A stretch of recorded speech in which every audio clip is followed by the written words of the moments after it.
ಸಾಕ್ಷಿಯಾಗಲಿ ಈ ಶುಭಗಳಿಗೆಗೆ. ನನ್ನ ಪ್ರತೀಕ್ಷೆಯು ಸಮಾಪ್ತಿ ಆಯಿತು. ಯುಗ ಯುಗಗಳಿಂದ ಯಾವ ಯೋಗ್ಯ ವ್ಯಕ್ತಿಯನ್ನು ಹುಡುಕುತ್ತಿದ್ದೆನೋ ಆ ವ್ಯಕ್ತಿ ನನಗೆ ದೊರಕಿದ್ದಾನೆ. ಯುಗಾಂತರದಿಂದ ನಿಂತಿದ್ದ ವೈರತ್ವ ಇಂದು ಮತ್ತೆ ಪ್ರಾರಂಭವಾಗಲಿದೆ. ಈ ಬಾರಿ ನೀನು ನನ್ನ ಕೈಯಿಂದ ಪರಾಜಿತನಾಗದೆ ಉಳಿಯುವುದಿಲ್ಲ. ಪೂರ್ಣವಾಗುವುದು ನನ್ನ ಯುಗ ಯುಗಗಳ ಪ್ರತೀಕಾರ. ಮತ್ತೆ ಅದನ್ನು ಸಂಪೂರ್ಣಗೊಳಿಸುತ್ತಾನೆ ಈ ನನ್ನ ಶಿಷ್ಯ ಕಂಸ.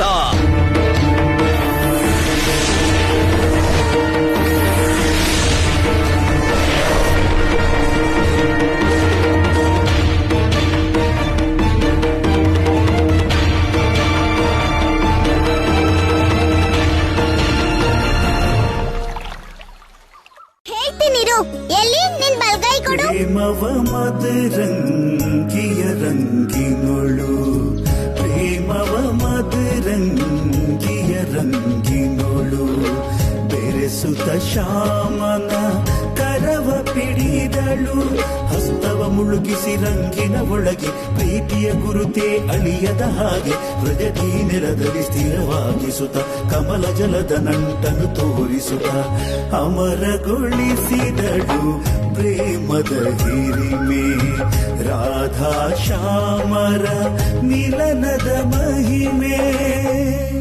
ರಾಧೆ, ಯಾಕೆ ಹಾಗೆ ಮಾಡ್ತೀನಿ ನೀನು? ಇನ್ಮೇಲೆ ಈ ಜಾಗದಲ್ಲಿ ಯಾವಾಗ್ಲೂ ನಿನ್ ಗುರ್ತಿರುತ್ತೆ, ನಮ್ ಕೈ ಗುರ್ತು.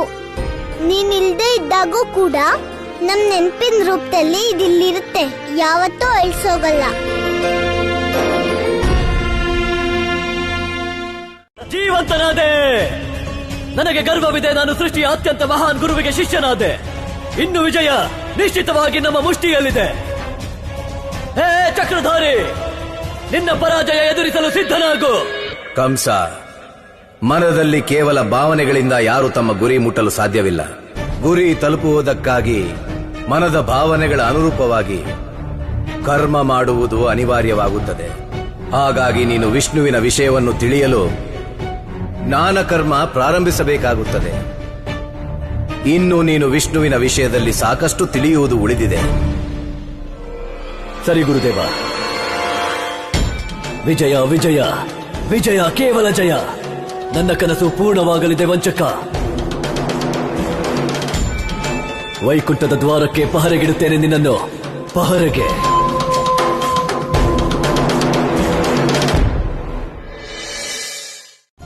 ನನಗೂ ಗೊತ್ತಾಗ್ತಿಲ್ಲ ಮಿತ್ರ, ಯಾವ ದಿಕ್ಕಲ್ಲಿ ಹೋಗ್ಬೇಕು ತಿಳಿತಿಲ್ಲ. ಚಿಂತೆ ಮಾಡಬೇಡಿ ಅಪ್ಪ, ನಮ್ಮ ಹತ್ರ ಮಾರ್ಗದರ್ಶಕರಿದ್ದಾರಲ್ಲ, ಅವರೇ ಹೇಳ್ತಾರೆ ಯಾವ ಕಡೆ ಹೋಗ್ಬೇಕು ಅಂತ. ಮಾರ್ಗದರ್ಶಕನ? ಕೃಷ್ಣ, ನಮ್ ಜೊತೆ ಮಾರ್ಗದರ್ಶಕ ಅಂತ ಯಾರಿದ್ದಾರೆ? ಪ್ರಕೃತಿನೇ ನಮ್ಗೆ ತೋರಿಸುತ್ತೆ ದಾರಿನ.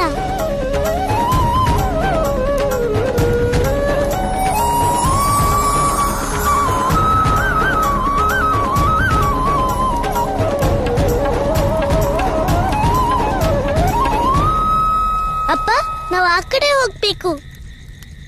ನಿಜವಾಗ್ಲೂ ಮಿತ್ರ, ಒಮ್ಮೊಮ್ಮೆ ಮಕ್ಕಳು ಚಿಟ್ಕೆ ಹೊಡೆಯೋದ್ರಲ್ಲಿ ಯಾವ ಸಮಸ್ಯೆಗಾದ್ರೂ ಪರಿಹಾರ ಹುಡುಕ್ತಾರೆ.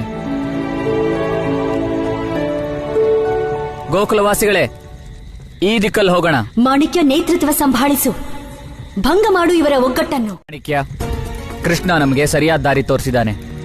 ಅಲ್ದೆ ನಮಗೂ ಗೊತ್ತಿರ್ಲಿಲ್ಲ ಈ ದುರ್ಘಟನೆ ಆಗತ್ತೆ ಅಂತ. ಮಾಣಿಕ್ಯ, ಕೆಲವೊಂದ್ಸಾರಿ ಮಕ್ಕಳು ಮುಗ್ಧತೆಯಲ್ಲೇ ನಮ್ಮ ದೊಡ್ಡ ದೊಡ್ಡ ಸಮಸ್ಯೆಗೆ ದಾರಿ ತೋರಿಸ್ಬಿಡ್ತಾರೆ. ಮತ್ ನಮ್ ಕೃಷ್ಣ ಯಾವಾಗ್ಲೂ ನಮ್ಮನ್ನ ತೊಂದರೆಯಿಂದ ಕಾಪಾಡಿದಾನೆ. ನೀನ್ ಅವನಿಗೇನು ಹೇಳ್ಬೇಡ. ಸಂಕಟ ಬಂದಿದೆ, ಈಗ ನಾವೆಲ್ಲ ಸೇರ್ಕೊಂಡು ಅದನ್ನ ಎದುರಿಸೋಣ. ಅದು ಅಲ್ಲದೆ ಯಾತ್ರೆಯಲ್ಲಿ ಅಡ್ಡಿ ಆಗೋದು ಸಾಮಾನ್ಯ ವಿಷಯ. ಹೀಗೆ ಕಾರಣ ಇಲ್ಲದೆ ಅಡ್ಡಿ ಬರೋದು ಯಾವ್ದೋ ಸಾಮಾನ್ಯ ವಿಷಯ ಅಲ್ಲ. ನೋಡಿ, ನಾನಂತೂ ಮತ್ತೆ ಹೇಳ್ತಿದ್ದೀನಿ, ಗೋಕುಲಕ್ಕೆ ನೀವೆಲ್ಲ ತಿರುಗಿ ಹೋಗ್ಬಿಡಿ. ಅದೇ ನಮ್ಮೆಲ್ಲರಿಗೂ ಒಳ್ಳೇದು. ಮಾರ್ಗದಲ್ಲಿ ಅಪಾಯ ಸಿಗುತ್ತೆ ಅನ್ನೋದ್ರ ಅರ್ಥ ಯಾವತ್ತು ನಾವು ಹೋಗ್ತಿದ್ದ ದಾರಿನೇ ಬಿಟ್ಟು ಮನೆಗೆ ತಿರುಗಿ ಹೋಗೋದಲ್ಲ. ಸರಿ ಬಿಡಿ, ನಿಮ್ ಇಷ್ಟ ಬಂದಂಗ್ ಮಾಡ್ಕೊಳ್ಳಿ.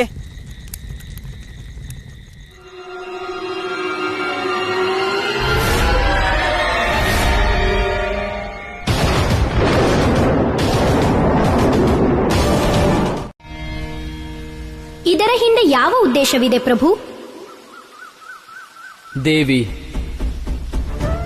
ಸಮಯದಿಂದ ಸಮಯಕ್ಕೆ ಜಗತ್ತಿಗೆ ಅದರ ಆಂತರಿಕ ಶಕ್ತಿಯ ಅರಿವು ಮೂಡಿಸುವುದು ಅತಿ ಅವಶ್ಯವಾಗಿದೆ.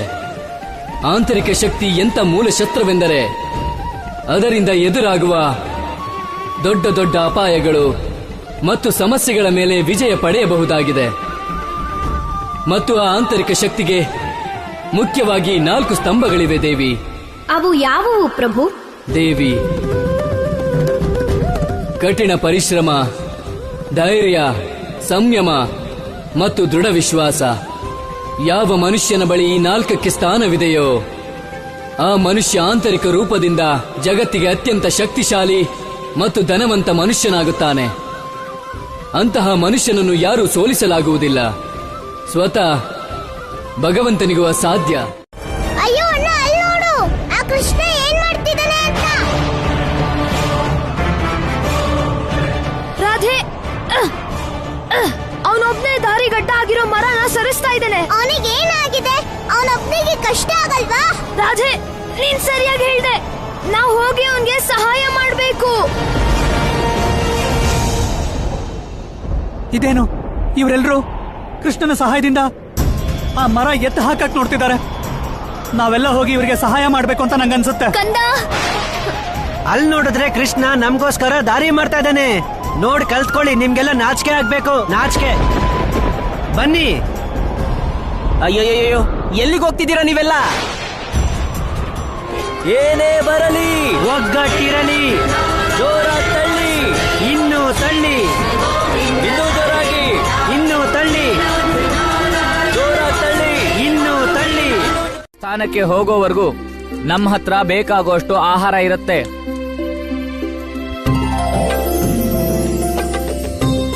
ನಡೀರಿ, ನೀವೆಲ್ಲ ನಿಮ್ಮ ಸಾಮಗ್ರಿಗಳನ್ನ ಭಂಡಾರ ಗೃಹದಲ್ಲೇ ಇಟ್ಬಿಡಿ. ಬನ್ನಿ. ಏನ್ ಮಾಡ್ತಿದ್ಯಮ್ಮ? ಎಲ್ಲಿಗೆ ಹೊರಟೆ? ನಾನ್ ತಂದಿರೋ ಸಾಮಗ್ರಿನೆಲ್ಲ ಅವ್ರಿಗೆ ಕೊಟ್ಟು ಬರ್ತೀನಿ. ಅಮ್ಮ, ನೀನ್ ಹಾಗ್ ಮಾಡೋಕ್ಕಾಗಲ್ಲ. ಅಯ್ಯೋ, ಹೋಗಿ ಅವ್ರಿಗೆಲ್ಲ ಕೊಟ್ಬಿಟ್ರೆ ಮತ್ತೆ ನಾವೇನು ಹಸ್ಕೊಂಡ್ ಸಾಯ್ಬೇಕಾ? ಅದೇನ್ ಮಾತಾಡ್ತಿದ್ಯಾ ಮಾಣಿಕ್ಯ? ಸರಿಯಾಗಿ ಹೇಳ್ತಾ ಇದ್ದೀನಿ. ಕೊರತೆ ಇದ್ದಾಗ ಬೇರೆಯವ್ರು ಕೊಡಕ್ ಹೋಗ್ಬಾರ್ದು. ಯಾವಾಗ ನೀನ್ ಹೊರಗಡೆ ಹೋಗ್ ಬಂದ್ಯೋ ಪೂರ್ತಿಯಾಗಿ ಬದ್ಲಾಗಿದ್ಯಾ. ಒಳ್ಳೇದು ಕೆಟ್ಟದ್ದು, ನಮ್ಮವರು, ನೆರೆ ಹೊರೆ, ಇದ್ಯಾವ್ದ್ರ ಪರಿವೇನೂ ನಿನಗಿಲ್ಲ. ಕೃಷ್ಣ ಮತ್ತೆ ನಂದರಾಜ ಪಾಪ ನಮ್ಗೋಸ್ಕರ ಎಷ್ಟೆಲ್ಲಾ ಯೋಚನೆ ಮಾಡ್ತಾರೆ, ಎಷ್ಟೆಲ್ಲಾ ಕೆಲ್ಸ ಮಾಡ್ತಾರೆ. ಆದ್ರೆ ನೀನ್ ಮಾತ್ರ ಬಿಡು ಮಗನೆ, ನಾನು ಹೋಗ್ ಬರ್ತೀನಿ. ಹುಚ್ಚು, ಇಲ್ಲಿ ನಮ್ಮವರೇ ವಿರೋಧಿಗಳಾದ್ರೆ ಏನ್ ಮಾಡಕ್ಕಾಗುತ್ತೆ? ಒಮ್ಮೆ ನಾನು ಆ ಚಕ್ರಧಾರಿಯ ಭಾಗ್ಯಫಲದ ಪುಸ್ತಕ ಪಡೆದುಕೊಂಡರೆ ಹೇಗೆ? ಅವನ ಅಭೇದ್ಯ ಭೂತ, ವರ್ತಮಾನ, ಭವಿಷ್ಯ 3 ಕಾಲಗಳ ಅತಿರಿಕ್ತವಾಗಿ ನೀನು ತಿಳಿದುಕೊಂಡರೆ ಅವನ ಜೀವನದಲ್ಲಿ ಎಂದೆಂದು ಯಾವ ಯಾವ ಘಟನೆಗಳು ಘಟಿಸಲಿವೆ ಆಗ ನೀನು ಗೆದ್ದಂತೆಯೇ ಕಂಸ. ನಿನಗೆ ವೈಕುಂಠ ಧಾಮಕ್ಕೆ ಪ್ರವೇಶದ ಮಾರ್ಗ ಮಾತ್ರವಲ್ಲ, ಜೊತೆಯಲ್ಲಿ ವಿಷ್ಣುವಿನ ಅಂತ್ಯದ ಮಾರ್ಗವೂ ಪ್ರಾಪ್ತವಾದಂತೆಯೇ. ಆಗ ನಾನು ಆ ಮುಳ್ಳನ್ನು ಕಿತ್ತು ಶಾಶ್ವತವಾಗಿ ಎಸೆಯಬಹುದು. ಓ ಚಕ್ರಧಾರಿ, ದೊರೆಯಿತು ನನಗೆ ನಿನ್ನ ಅಂತ್ಯದ ಮಾರ್ಗ, ನಿನ್ನ ವಿನಾಶದ ಮಾರ್ಗ. ನೀವಂತೂ ಅಸೀಮ ಕೃಪೆ ತೋರಿದಿರಿ, ನನ್ನನ್ನು ವಿಜಯಿ ಎಂದು ಘೋಷಿಸಿದಿರಿ. ವಿಜಯೀ ಭವ ಭಗವಂತ ಕಂಸ.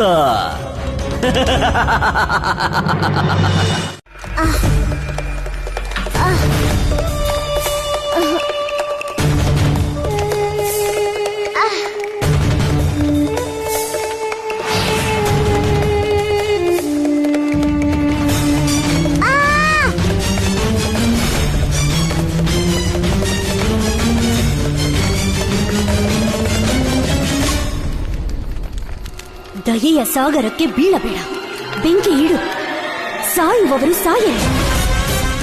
ಈ ಕೇಶನಿಗೆ ಶುಭವಾಗುತ್ತದೆ. ಹೋಗು ಮುಂದೆ, ಹೋಗು ಮುಂದೆ ಮಾಣಿಕ್ಯ, ಇದು ನನ್ನ ಆದೇಶ. ಬೆಂಕಿ ಇಡು.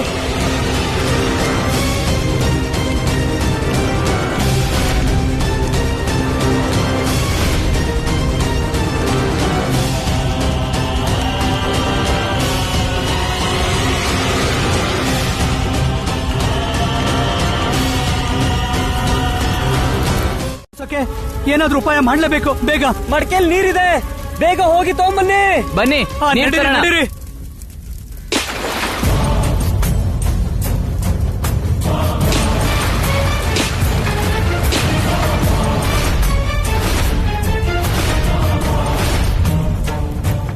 ಇದೇನಿದು? ಮಡಕೆ ತನ್ನಿಂತಾನೆ ಒಡೆದೋಗ್ತಿದೆ ನಂದರಾಜ.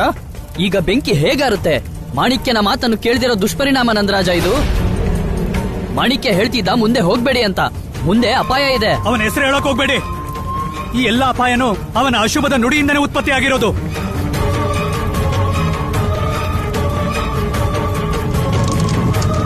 ಈ ಬೆಂಕಿ ಯಾಕೋ ಯಾರೋ ಹಂಗೆ ಕಾಣ್ತಾ ಇಲ್ಲ. ಶಾಂತವಾಗುವುದೂ ಇಲ್ಲ, ಏಕೆಂದರೆ ಇದು ಕೇಶಿನಿಯ ಪ್ರತಿಜ್ಞೆಯ ಅಗ್ನಿ. ಏಕತೆ, ಅಖಂಡತೆ, ಸಹೋದರತೆ ಮತ್ತು ಸ್ವಾಭಿಮಾನವನ್ನು ಉರಿಸಿ ಭಸ್ಮ ಮಾಡುವ ಪ್ರತಿಜ್ಞೆಯ ಅಗ್ನಿ. ಮಾಣಿಕ್ಯ, ಮಾಣಿಕ್ಯ, ಮಾಣಿಕ್ಯ, ಎಲ್ಲಿದ್ಯಾ ನೀನು? ಎಲ್ಲಿ ಹೋದೆ? ಯಾರಾದ್ರೂ ನಂಗೆ ಹೇಳಿ ಏನಾಗ್ತಿದೆ ಇಲ್ಲಿ? ಯಾರಾದ್ರೂ ನನ್ ಮಗನ್ ಕರೀರಿ.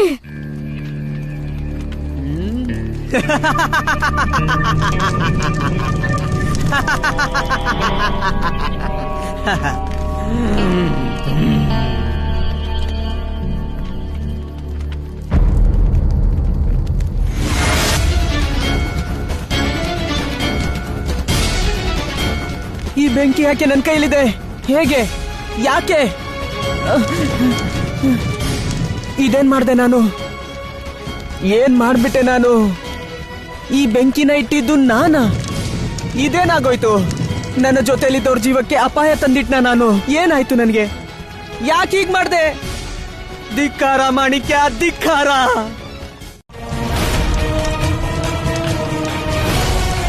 ಕೃಷ್ಣ, ಕೃಷ್ಣ ಕಾಪಾಡು. ಇದ್ ನಮ್ ರಾಧೆದಿ ಧ್ವನಿ. ರಾಧೆ, ರಾಧೆ, ನನ್ ಮಗಳೇ.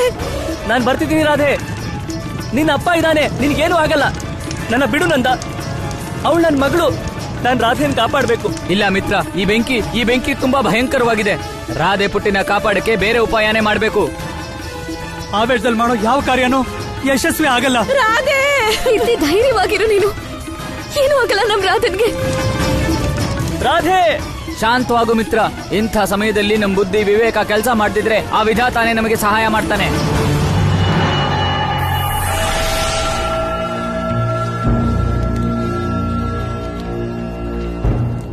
ಕೀರ್ತಿ, ನನ್ ರಾಧೆ, ನಂದರಾಜ ಕೃಷ್ಣನು ಎಲ್ಲೋ ಕಾಣ್ತಿಲ್ಲ. ಒಂದೇ ಸಂಕೇತಕ್ಕೆ ಎಲ್ಲ ಜ್ವಾಲೆಗಳು ಶಾಂತವಾಗುತ್ತವೆ. ಅವಳೇ ಇಷ್ಟು ಭಯಪಟ್ಟರೆ ಇದರ ಕಾರಣವೇನು ಮಾತೆ? ದೇವರ್ಷಿ, ರಾಧೆಗೆ ತಾನ್ಯಾರೆಂಬ ಜ್ಞಾನವೇ ಇಲ್ಲ, ತನ್ನ ಸಾಮರ್ಥ್ಯದ ಅರಿವಿಲ್ಲ. ಇದೇ ರೀತಿಯ ಅಜ್ಞಾನವು ಪ್ರತಿಯೊಬ್ಬ ಮನುಷ್ಯನಲ್ಲೂ ಇದೆ. ಯಾವ ವ್ಯಕ್ತಿಗೂ ಅವನ ವಾಸ್ತವಿಕ ಶಕ್ತಿ ಮತ್ತು ಕ್ಷಮತೆಯ ಆಭಾಸವೂ ಇಲ್ಲ, ಅರಿವೂ ಇಲ್ಲ. ಇದನ್ನು ಅವನು ಎಂದು ಅರಿಯುವನೋ ಅಂದು ಈ ಜಗತ್ತಿನಲ್ಲಿ ಅವನಿಗೆ ಯಾವುದೂ ಅಸಂಭವವಲ್ಲ. ನೀನು ಸತ್ಯ ನುಡಿದೆ ದೇವಿ. ಅರ್ಥಾತ್ ಮನುಷ್ಯನ ಅವಸ್ಥೆ ಕಸ್ತೂರಿ ಮೃಗದಂತೆ. ತನ್ನದೇ ನಾಭಿಯಲ್ಲಿ ಕಸ್ತೂರಿ ಇದ್ದರೂ ಅದು ಆ ಸತ್ಯವನ್ನೇ ಅರಿಯದೆ ಇಲ್ಲಿಂದ ಅಲ್ಲಿಗೆ ಅಲೆದಾಡುತ್ತದೆ. ನನ್ನ ಮಾತು ಸತ್ಯವಲ್ಲವೇ ಮಾತೆ? ಸತ್ಯವಾದ ಮಾತು ದೇವರ್ಷಿ. ಕೃಷ್ಣ, ನಿಂಗೇನೂ ಆಗಿಲ್ಲ ತಾನೆ? ಹಾ ಅಣ್ಣ, ನನ್ಗೇನೂ ಆಗಿಲ್ಲ. ನನ್ ಬಗ್ಗೆ ಯೋಚನೆ ಬೇಡ, ನನ್ ಮೇಲೆ ನನ್ನ ಅಮ್ಮನ ಆಶೀರ್ವಾದ ಇದೆ. ನಿನ್ನ ಮೇಲಿರುವುದು ನಿನ್ನ ತಾಯಿಯ ಆಶೀರ್ವಾದವಲ್ಲ, ಈ ಕೇಶಿನಿಯ ಶಾಪ. ಈಗ ನೀನು ಪಾರಾಗಿರಬಹುದು, ಆದರೆ ಮುಂದೆ ಸಾಧ್ಯವಿಲ್ಲ. ನಿನಗೆ ದುಃಖಕರ ಅಂತ್ಯ ಕಾದಿದೆ. ಏಕೆಂದರೆ ಕೇಶಿನಿ ಬೀಸಿರುವ ಸಂಕಟದ ಬಲೆ ಚಿಕ್ಕದಲ್ಲ, ಬಹಳ ವಿಶಾಲವಾಗಿದೆ. ಯಾವ ದಿಕ್ಕಲ್ಲಿ ಹೋದರೂ ನನ್ನ ಬಲೆಗೆ ಸಿಗಲೇಬೇಕು. ಯಾರ್ ಬಲೆಗೆ ಬೀಳ್ತಾರೆ ಅನ್ನೋದನ್ನ ಮುಂದೆ ಬರೋ ಸಮಸ್ಯೆ ಹೇಳುತ್ತೆ ಕೇಶಿನಿ. ಈಗ ನಾನು ಹೇಳೋ ಮಾತನ್ನ ಸರಿಯಾಗಿ ಕೇಳಿಸ್ಕೊ. ನಿನ್ ಮೋಸದ ಯೋಚನೆ ನನ್ನ ಪವಿತ್ರವಾದ ಭಾವನೆನ ಯಾವತ್ತೂ ನಾಶ ಮಾಡೋದಿಕ್ಕಾಗಲ್ಲ. ನೀನ್ ಬೇಕಾದ್ರೆ ಕಷ್ಟದ ಬೆಟ್ಟನೇ ನನ್ ಮುಂದೆ ತಂದು ನಿಲ್ಸು.